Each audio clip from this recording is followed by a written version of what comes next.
नहमदुहु व नसल्ली अला रसूलिहिल करीम अम्मा बाद औज़ु बिल्लाहि मिनश शैतानिर रजीम बिस्मिल्लाहिर रहमानिर रहीम रब्बि इश्रह ली सदरी व यस्सिर ली अमरी वहलुल उक़दतम मिन लिसानी यफ़क़हू क़ौली।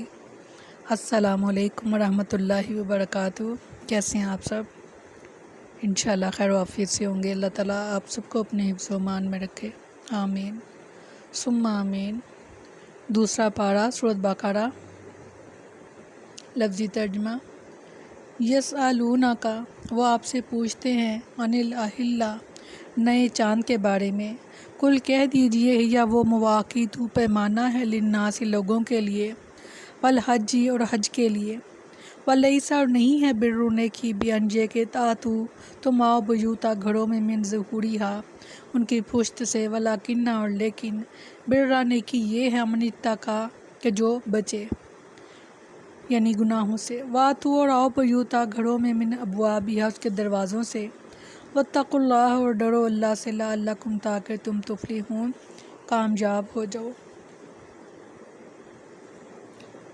हर माह के शुरू में जो नया चाँद नज़र आता है, इसके मुतालिक लोगों ने रसूलुल्लाह सल्लल्लाहु अलैहि वसल्लम से दरियाफ़्त किया, इसका क्या मकसद है? चाँद क्यों घटता बढ़ता रहता है? अल्लाह ताला ने फरमाया कि चाँद का घटना और बढ़ना औकात मालूम करने के लिए है, इसी से हर माह की इब्तिदा और इंतहा मालूम होती है। नए चाँद नज़र आने से हर माह का तयन हो जाता है, और हर माह के तयन से हज, रोज़ा, अफ्तार, कर्ज़, उजरतें और इद्दत और बहुत सी शर्तों की मुद्दत मालूम होती है। इस्लामी माह साल का हिसाब चाँद के ज़रिए होता है। इरशाद फरमाया सूरह यूनुस में, वही है जिसने सूरज को तेज़ रोशनी और चाँद को नूर बनाया और इसकी मंजिलें मुकर्रर की ताकि तुम सालों की गिनती और हिसाब मालूम करो। सूरह तौबा में फरमाया, बेशक महीनों की गिनती अल्लाह के नज़दीक अल्लाह की किताब में 12 महीने हैं।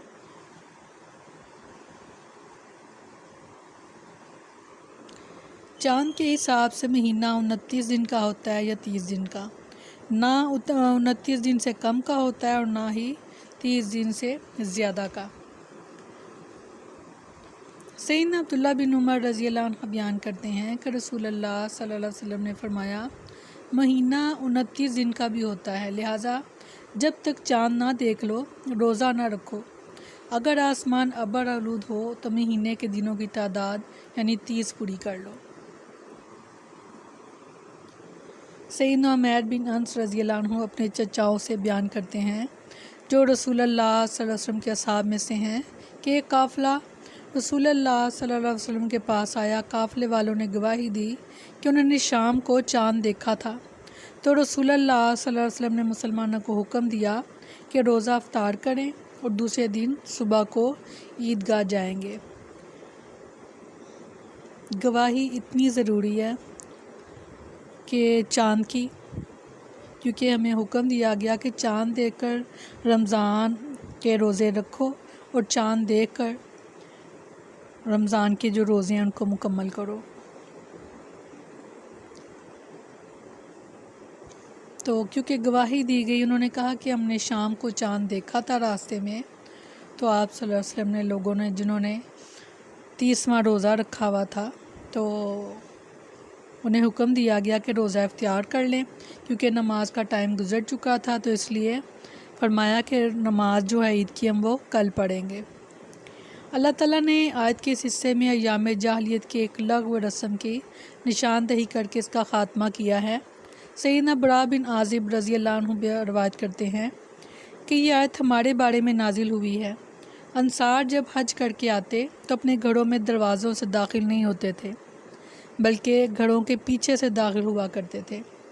एक अंसारी ने इस दस्तूर की खिलाफ वर्जी की और वह दरवाज़े से घर में दाखिल हो गया, तो इस पर इसको आर दिलाई गई। तो अल्लाह ताला ने इस आयत को नाजिल फरमाया, वक़ातिलू और लड़ो फ़ी सबिलिल्लाह अल्लाह के राह में, अल्लाह जीना उन लोगों से, युक़ातिलूनकुम जो लड़ते हैं तुमसे, वला और ना तातदू और ना तुम ज़्यादती करो, इन्नल्लाह बेशक अल्लाह ताला ला युहिब्बु नहीं पसंद करता मुअतदीन ज़्यादती करने वालों से।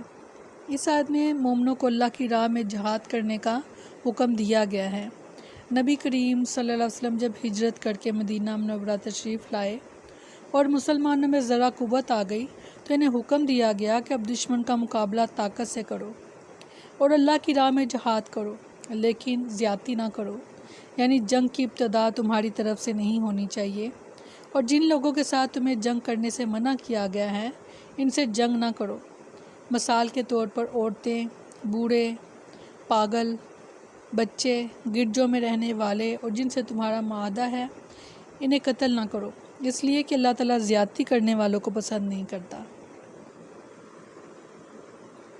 مسلمان عمرے کے لیے آئے تو کفار لڑائی پر آمادہ ہو گئے۔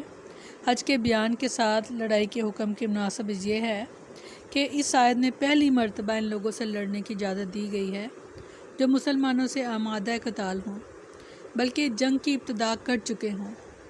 ارشاد فرمایا سورۃ حج میں، ان لوگوں کو جن سے لڑائی کی جاتی ہے اجازت دے دی گئی ہے، اس لیے یقیناً ان پر ظلم کیا گیا اور بے شک اللہ ان کی مدد کرنے پر یقیناً پوری طرح قادر ہے۔ فرمایا سورۃ توبہ میں، اور مشرکوں سے ہر حال میں لڑو جیسے وہ ہر حال میں تم سے لڑتے ہیں، اور جان لو کہ بے شک اللہ متقی لوگوں کے ساتھ ہے۔ سبحان اللہ۔ سورۃ توبہ میں فرمایا، اے لوگو جو ایمان لائے ہو، ان لوگوں سے لڑو جو کافروں میں سے تمہارے قریب ہیں، اور لازم ہے کہ وہ تم میں کچھ سختی پائیں، اور جان لو کہ بے شک اللہ متقی لوگوں کے ساتھ ہے۔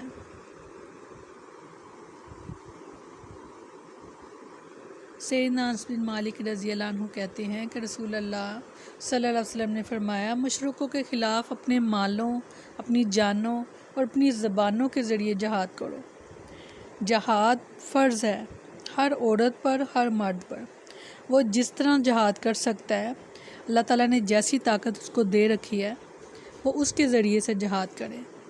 اگر اللہ تعالیٰ نے قلم کی طاقت دی ہے، لکھنے کی طاقت دی ہے، تو وہ لکھ کر کافروں سے جہاد کرے، اور اگر اس کو بولنے کی طاقت اللہ تعالیٰ نے دی ہے تو وہ بول کر جہاد کرے، اور کوئی اپنے مال سے جہاد کر سکتا ہے وہ اپنے مال سے جہاد کرے۔ آپ صلی اللہ علیہ وسلم نے فرمایا کہ وہ مومن جب تک کہ اس کے دل میں شہادت کی خواہش نہ ہو اس کا ایمان مکمل ہی نہیں ہوتا۔ تو جہاد کے لیے ہر وقت تیار رہا کرے، اور جہاد بہت قسم کا ہے، صرف اور صرف یہ تیر اور تلوار والا جہاد اب نہیں ہے۔ اب یہ ہے کہ ہمیں اپنے ایمان کے ذریعے سے جہاد کرنا ہے برائیوں کے خلاف۔ اللہ تعالیٰ ہم سب کی مدد فرمائے۔ یعنی اب کہا کہ اللہ تعالیٰ فرما رہے ہیں کہ زیادتی نہ کرو، کیونکہ اللہ تعالیٰ زیادتی کرنے والوں کو پسند نہیں کرتا۔ یعنی مسئلہ مت کرو، یعنی لاشوں کو بے حرمتی مت کرو، یعنی جنگ کے دوران، اور عورتوں، بچوں اور بوڑھوں کو قتل نہ کرو جن کا جنگ میں حصہ نہ ہو۔ اسی طرح بغیر مصلحت کے درخت وغیرہ جلا دینا اور جانوروں کو مار ڈالنا بھی زیادتی ہے۔ سیدنا بریدہ رضی اللہ عنہ سے روایت ہے کہ رسول اللہ صلی اللہ علیہ وسلم نے فرمایا، اللہ کے نام کے ساتھ اللہ کے راستے میں جہاد کرو، جو اللہ کے ساتھ کفر کرے اس سے لڑو، جہاد کرو لیکن خیانت نہ کرو، نہ عہد شکنی کرو، نہ مسئلہ کرو، اور نہ ہی بچوں کو قتل کرو۔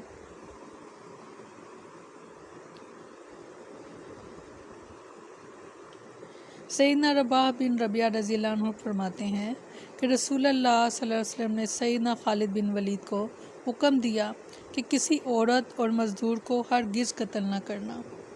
یہ ہے ہمارا دین کہ جنگ کے موقع پر بھی انسانیت کا پاس کیا جا رہا ہے کہ کسی کے اوپر زیادتی نہ کی جائے، یہاں تک کہ کسی کا درخت نہ جلایا جائے، کسی کے جانور کو نہ مارا جائے۔ اس خوبصورت دین میں کیسے اجازت ہو سکتی ہے کہ کوئی کسی کے ساتھ زیادتی کرے؟ اللہ تعالیٰ ہم سب کو اپنے حفظ و امان میں رکھے اور قرآن کے مطابق اپنی زندگیوں کو ڈھالنے کی توفیق عطا فرمائے، خاص مدد فرمائے ہم سب کی۔ سبحانک اللہم و بحمدک نشہد ان لا الہ الا انت نستغفرک و نتوب الیک۔ سبحان ربک رب العزت عما یصفون وسلام علی المرسلین والحمد للہ رب العالمین۔ السلام علیکم ورحمۃ اللہ وبرکاتہ۔